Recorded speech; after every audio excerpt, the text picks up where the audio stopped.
puis la grippe espagnole après. Et puis un fléau épouvantable sur la grippe espagnole. À un moment donné, j'entendais un quatrième enfant. Et puis mon mari tombe malade de la grippe. On ne savait pas dans le temps quelle sorte de grippe que c'était. On pensait que c'était une grippe ordinaire. Tout de même, le médecin est à domicile.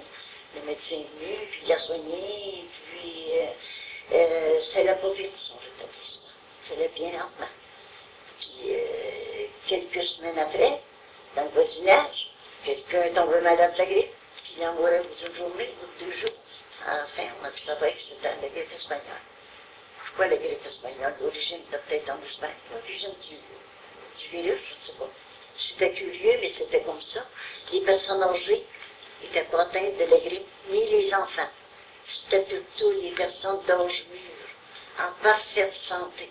Et puis là, ma tante m'a fait l'offre. Elle a dit, écoute, t'attends un enfant, dans 3 semaines, je pense, un mois que je disais à ce moment-là. T'attends un enfant, qu'est-ce que tu vas faire? Je ne sais pas trop. On va se fier sur la Providence. Et puis là, mon frère a dit, viens-t'en chez nous. Elle demeurait à Masquinongé. Moi, je demeurais dans Atlanta. Alors, j'ai dit, je vais pas. Ça m'a plu quand je mangeais cette tourte-là.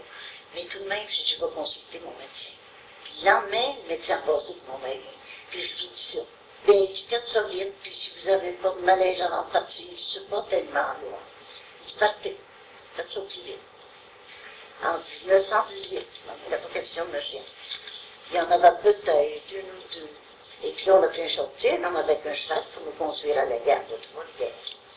Et puis ensuite, de Trois-Rivières, le train pour aller à Masquinongé. À Masquinongé, on a repris encore un chantier pour aller en campagne, chez la tante en question. Et puis là, ben, ça s'est bien passé. Là, j'étais du moins en sécurité.